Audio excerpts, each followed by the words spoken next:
Hi, my name is Carla Bryant. I am the Executive Director of the Center for District Innovations in Leadership and Early Education. I am the parent of an 8-year-old African American male in the third grade and of a 12-year-old female who's in the seventh grade. 5 years ago, I opened the symposium at its first annual Breaking Barriers. And I have to say, Elizabeth reminded me of what I presented when I did my opening. She reminded me I had a slide where I demonstrated, I showed a bridge, and on that bridge were a set of children. But below the bridge were children who were in a boat, and there were children who were in the water. It was my way of demonstrating that all of our children are coming to us in different spaces and that our services and our support must adjust accordingly. I remember two other things. I remember at that time that I was always going to share a story about being a first-time mom, and I would make a joke about that God had a sense of humor, that after 30 years of being this expert in child development, that all of a sudden I had children, and everything that I thought I knew, I realized that I needed to rethink. And so I spent a lot of time apologizing to moms and dads and people raising children that I knew not at that time, that I did not know what I thought I knew. The second thing I remember about that time 5 years ago was that I was excited.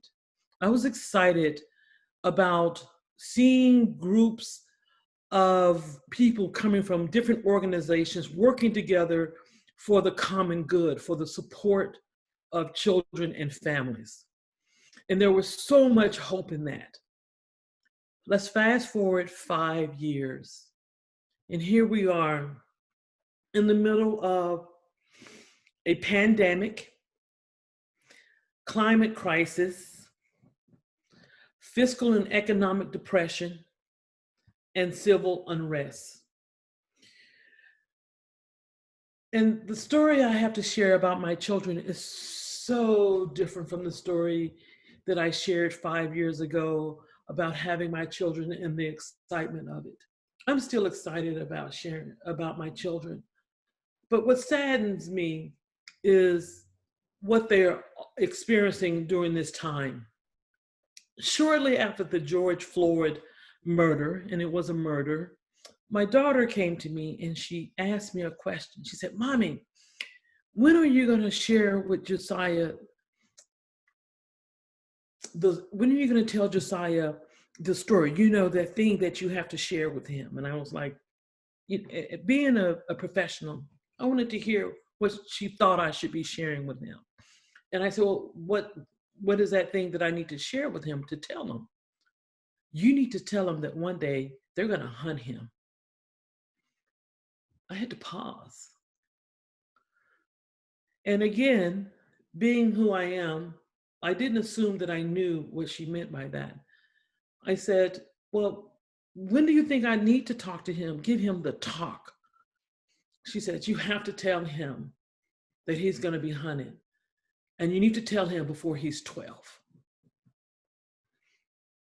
5 years makes a huge difference. Now, the talk was going to happen anyway, but my daughter, my 12-year-old daughter, understood what that meant. So as she's sharing this story with me, I'm trying to figure out, what do I need to do? How can I make my son okay? What can I do to fix him, to make sure that he's not hunted one day? I take that story to also say, what is it that I can say to you, some of the smartest, experienced people out there doing the very research and understanding the talk that must occur with my son? So when I was asked to do this, I have to be honest that I just couldn't figure out what I could possibly share. What could I share that I hadn't shared 5 years ago? what could I share today that moved us in such a way that we were not spending all of our energy trying to fix my son? And then I stopped. I stopped worrying about what is it that I can share with you to fix my son. Instead, I started thinking about what can we do that we can actually fix the not fix, but support our families, but also how do we change the systems? And now this is not a new thought of mine. This is a thought that others have done work around. The Children's Equity Project in Arizona State has this quote on their website that says, the goal of interventions is often fixing the child as opposed to fixing the system. The goal, and if I can restate that, the goal is to fix my son versus fixing the system. The goal is to fix the families because something's wrong with them versus fixing the system. So I believe that there are 3 lessons that we can learn from what is going on during this pandemic, fiscal crisis, the civil unrest, and the climate crisis. And that comes to us from Bettina Love. And she calls them lessons from the pandemic. Since the pandemic, isn't it interesting how all of our children received Chromebooks, laptop, tablets, and smartphones? The system adjusted. And not only did they receive these things, they received free internet. Was this stuff not available before the pandemic?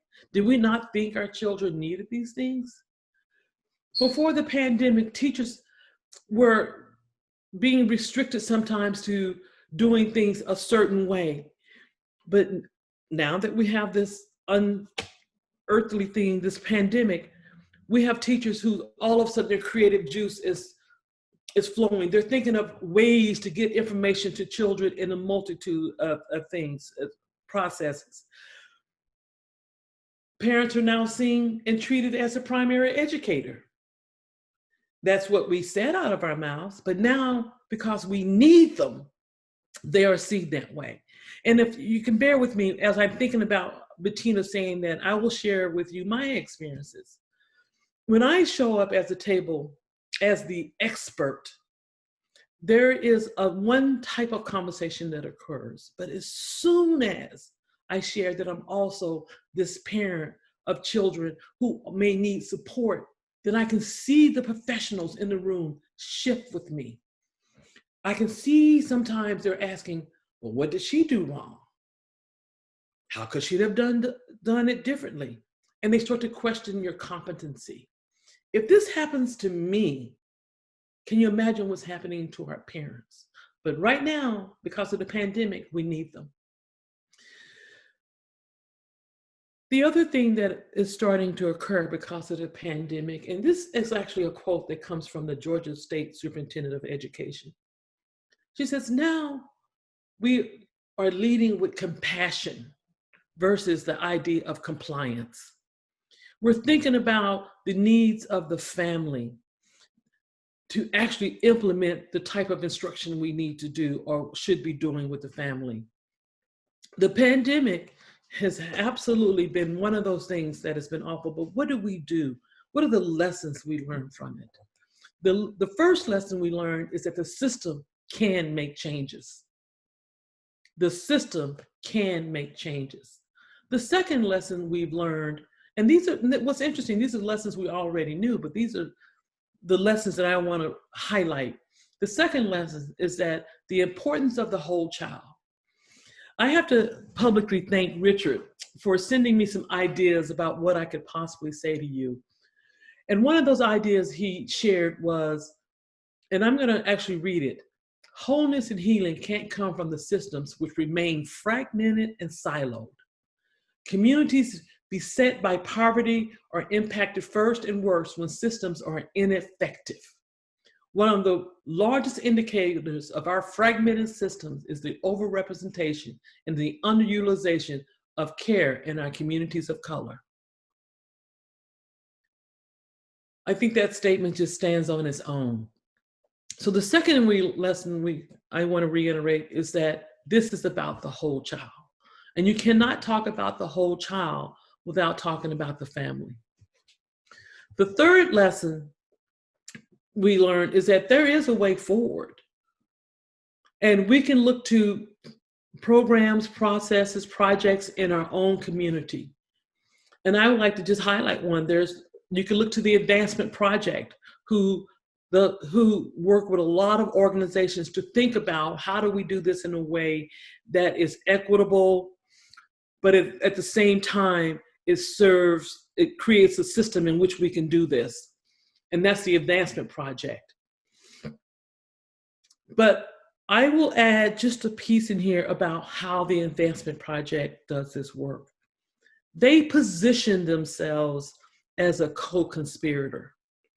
And I'm not going to explain ally, accomplice, and co-conspirator. I'm going to let an expert do that. So as I end, I want to apologize that I'm going to send you to another video, but I believe this video really brings home that third lesson. And that third lesson being a way forward. It says that as we look at our systems, that we have to reposition ourselves. We have to reposition ourselves to work in partnership in a very visible way with our families. And it also gives us hope about the work that we're doing. So I'm going to say thank you for letting me spend this time with you, and I hope there was something that I shared that will make a difference for you. And I hope that we see that we can do both types of work at the same time. We can support our families and we can change our systems. Thank you. What is the advice you can give to your white allies? Why'd you make that face? I love this question. I think it's a great question. It is a great question, and I get this question often. So a few things. We only have 30 minutes. Okay. One is see becoming an ally as a first step. See your aspiration as becoming an accomplice and then a co-conspirator. Here's what I mean by that. An ally shows up when it is convenient. An accomplice shows up when there is a risk. A co-conspirator decides to go into the risk proactively because they helped create the plan in the first place. There have to be levels to this thing if you are going to participate for a lifetime. So my first piece of advice is to be cool with being an ally, but be committed to becoming fully a co-conspirator. The second is to understand fundamentally what your work is.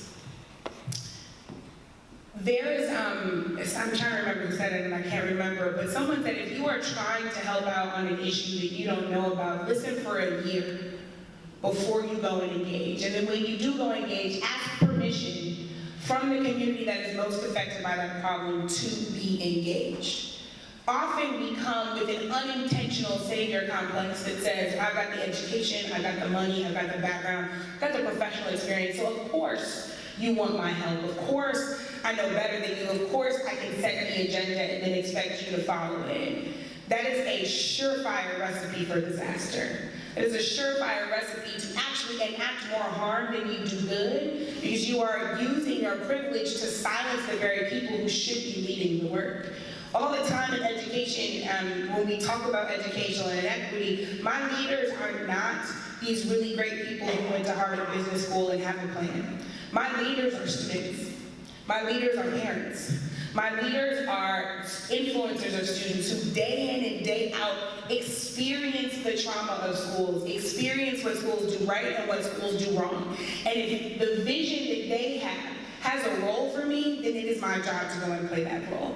So listen crucially, listen carefully, and recognize that your work is not to go and drown anybody out, silence anybody, or stand in the front. That often your work is to resource the people who are most affected, let them set the agenda, and let them dictate your role. It can be difficult, because that means you have to move your ego out of the way, but that is the necessary work.